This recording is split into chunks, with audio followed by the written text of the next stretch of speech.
है, जैसे दाल चावल सब्जी रोटी। हाँ, नॉर्मल फूड, ठीक है, रोटी सब्जी वेजिटेबल फ्रूट्स सैलेड, ये सब जो एक सॉलिड फूड है वो खा के आपको 1.5 घंटे तक रुकना है। 1.5 घंटे से 2 घंटे के बीच में आप कभी भी सैंपल दे सकते हो, लेकिन 2 से 2.5 घंटा नहीं होना चाहिए। अगर 2.5 घंटे से ज्यादा हो गया या 2.5 घंटा भी पहुंच गया तो भी वो सैंपल रिजेक्ट है, वैल्यू नहीं देगा। वैल्यू मतलब करेक्ट वैल्यू, ट्रू वैल्यू नहीं देगा। समझ में आई बात? तो पीपी का सैंपल क्या था 12 घंटे पे, और पीपी का सैंपल क्या है, यानी फास्टिंग का सैंपल आपका 12 घंटे और पीपी का सैंपल मिनिमम 1.5 से 2 घंटे के बीच में, यानी 1.5 घंटा उसके बाद सैंपल दे दो और 2 घंटे से पहले पहले दे दो। क्लियर हुआ सबको? जी सर। ठीक, आगे बढ़ते हैं।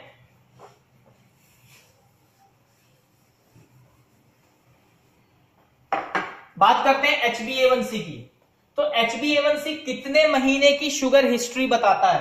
ये टेस्ट बेसिकली शुगर हिस्ट्री का होता है, ठीक है। पिछले 3 महीने तक की शुगर बताता है। 3 महीने की, 3 महीने की वैल्यू बताता है सर HbA1c। और किस में बताता है? ये परसेंटेज होती है इसकी, यूनिट परसेंटेज होती है ना, इसमें जो यूनिट यूज की जाती है वो परसेंटेज होती है, यानी वैल्यू के पीछे परसेंट लिखा होता है।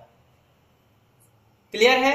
Blood sample type EDTA, EDTA blood लेते हैं या होल ब्लड से भी कर सकते हैं इसको।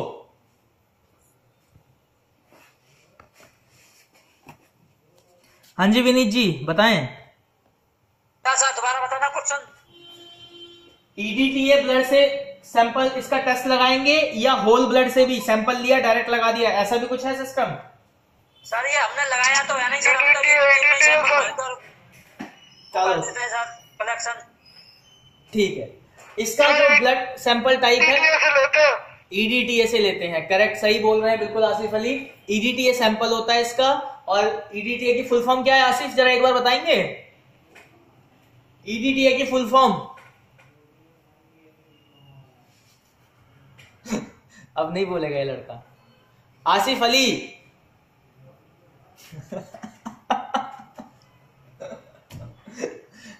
जब पूछा जाए तब जवाब दें। EDTA ethylene diamine tetra acetic acid, ethylene diamine tetra acetic acid EDTA की फुल फॉर्म होती है। ब्लड सैंपल जो है हमारा HbA1c के लिए यूज किया जाता है, और इसका जो है 3 महीने पुरानी हिस्ट्री बताई जाती है इसमें शुगर की, कि आपकी शुगर हिस्ट्री क्या क्या बोल रहे हो आसिफ? तो याद नहीं हो पाएगा। याद नहीं हो पाएगा? याद नहीं हो पाएगा, बहुत हार्ड है। कोशिश करोगे तो सब कुछ हो सकता है, और कोशिश नहीं करोगे तो कुछ भी नहीं होगा। ठीक है, आज तो मोहम्मद शकील भी आया भाई क्लास में, क्या बात है, खोया हुआ चांद निकल आया। चलो, यूनिट होती है इसकी परसेंटेज, ठीक है। नॉर्मल रेंज कितनी होती है इसकी? आसिफ अली नॉर्मल रेंज पता है आपको इसकी HbA1c की?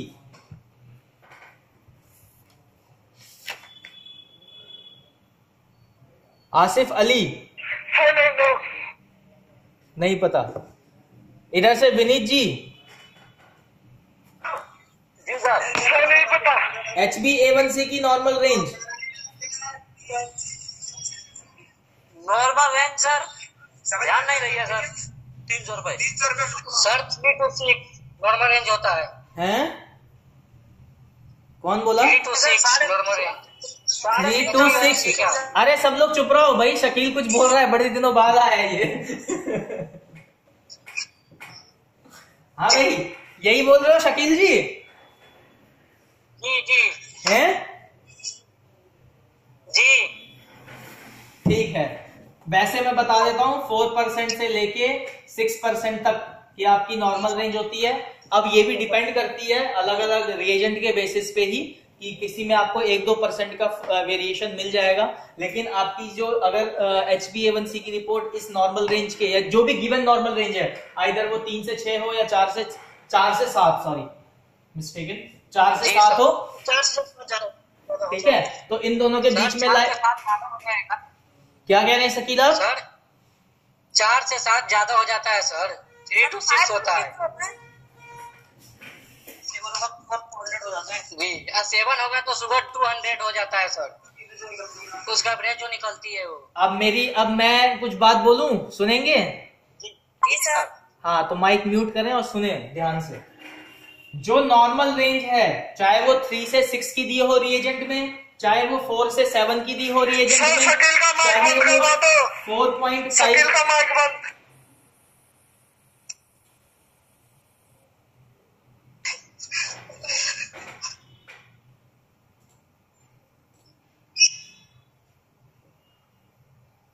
सबके माइक म्यूट है, ठीक है।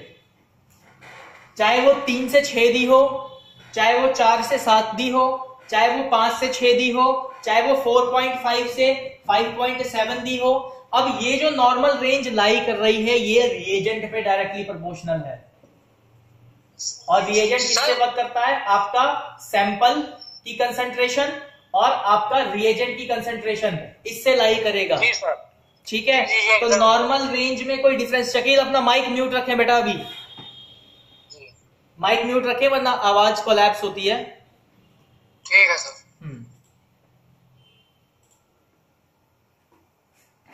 तो ये जो नॉर्मल रेंज है बेसिकली क्या है? नॉर्मल रेंज का जो डिफरेंस है, कितना आ रहा है, कितना आ रहा है, कितना आ रहा है, तो ये तो गलत हो गया। कम से कम 3% का तो आना चाहिए ना वेरिएशन, या 4% का वेरिएशन दिखना तो चाहिए दो नॉर्मल रेंज में। 1% के वेरिएशन से आप कैसे बता सकते हो? तो ये भी गलत हो गया इस हिसाब से। तो इसीलिए देखो एक रेशियो दिया जा रहा है, तो कम से कम 3 से 4% का तो वेरिएशन दिखाओगे आप किसी भी वैल्यू में नॉर्मल रेंज में, तभी तो भाई आपकी रिपोर्टिंग मैच कर पाएगी। एक नॉर्मल लो होगा, एक नॉर्मल हाई होगा। नॉर्मल लो मतलब इससे कम गया तो मामला खराब, नॉर्मल हाई मतलब इससे ऊपर गया तो मामला खराब। तो एक रेशियो तो दिखाओगे, रिएजेंट में एक रेशियो तो होगा, रिएजेंट का मिक्स करने का, उसका कोई कलर फॉर्मेशन का, उसकी बॉन्डिंग का, मॉलिक्यूलर बॉन्डिंग का, तो वो रेशियो फिक्स होना चाहिए। वो लिटरेचर जब आप पढ़ोगे, आप लोगों का होमवर्क है सबका, जो जो लैब में काम करते हैं, जो नहीं भी करते हैं वो भी नेट पे से सर्च करें नॉर्मल रेंज का, जो मैंने नोट्स भेजे हुए हैं उसमें देखें कि उसमें क्या डिफरेंस है, कैसे ये वैल्यू आती है। मैं अगली क्लास में ये पूछूंगा आप लोगों से। आगे बात करते हैं सर। हाँ जी सर HbA1c से ये कैसे पता चलेगा कि कब से इसको शुगर है? 3 महीने की हिस्ट्री बताता है। कैसे बताता है? आपके ब्लड के अंदर, ठीक है, सेल्स होते हैं जिनका एक फिक्स रेशियो रहता है। जैसे आपको कुछ चीजें याद रहती है ना, तो सेल की भी एक तरीके की मेमोरी होती है। वो मेमोरी क्या होती है? उसके अंदर अटैच उसकी चेन, उसमें वर्क करने वाला उसका प्रोसेस। तो उससे हमें पता लग जाता है कि इसको कितने महीने पुरानी शुगर है। कितने टाइम से शुगर है वो पता नहीं लगेगा, 3 महीने पुरानी उसकी शुगर कैसी रही ये पता लगेगा। नॉर्मल थी, हाई चल रही थी या लो चल रही थी। आया बात आसिफ समझ में? कितने टाइम पहले। शकील मैं बार बार नहीं बोलूंगा, माइक म्यूट करके रखें बच्चे। मुझे एको साउंड सुनाई देती है अगर माइक आपका ऑन रहता है तो। जब बोलना हो तभी माइक ओपन करें, अदरवाइज म्यूट रखें आप लोग। तो ये आपका जो था पार्ट ब्लड टेस्ट से रिलेटेड, शुगर का एक फेज। अब फंक्शन ऑफ ब्लड एक छोटे से कॉन्सेप्ट में समझ लेते हैं। तो सबसे पहले क्या ब्लड काम कर रहा है? आपके सर्कुलेशन का काम जो है वो ब्लड करता है। तो सर्कुलेशन मतलब बॉडी में सर्कुलेट करना, चीजों को घुमाना। तो चीजों को घुमाने का काम जो है वो ब्लड का है। ट्रांसपोर्टेशन का काम यानी एक जगह से दूसरी जगह कोई सामान पहुंचाना, कोई दे के आना चीज, यानी ट्रांसपोर्ट। सर्कुलेशन और ट्रांसपोर्टेशन में फर्क है। ट्रांसपोर्टेशन में वो कुछ चीज साथ में लेके जा रहा है और वहां से कुछ चीज लेके भी आ रहा है। सर्कुलेशन में वो घूम रहा है, कंप्लीट चीजों को घुमा रहा है, ठीक है, घुमाने में हेल्प कर रहा है। तो सर्कुलेशन का काम करता है, ट्रांसपोर्टेशन का काम करता है, सर्कुलेशन के अंदर ट्रांसपोर्टेशन का काम करता है। और ट्रांसपोर्ट में क्या क्या ट्रांसपोर्ट करेगा, तो ग्लूकोज करेगा, अमाइनो एसिड करेगा, फैटी एसिड करेगा, ठीक है, प्रोटीन करेगा, ये सब चीजें घुमाएगा। सेल्स को घुमा रहा है, आरबीसी सेल है, डब्ल्यूबीसी सेल है, प्लेटलेट सेल है, ठीक है। फिर आपके इम्यूनोग्लोबिन है, आईजीएम, आईजीजी, आईजीडी, ये सारे इम्यूनोग्लोबिन है, इसको भी घुमा रहा है, ठीक। तो ये सारी चीजें, विटामिन है बहुत सारे हमारे बॉडी में, जो विटामिन डी हमें सन से मिलता है, ठीक है, विटामिन के, विटामिन ए, ठीक है, विटामिन B6, विटामिन B12, तो ये जितने भी विटामिन है इसको सर्कुलेट करता है। रफ के लिए रख लो, आपकी को ज्यादा जरूरत होती है ना, सारा रफ है। ओके, ठीक है सर। कहीं रख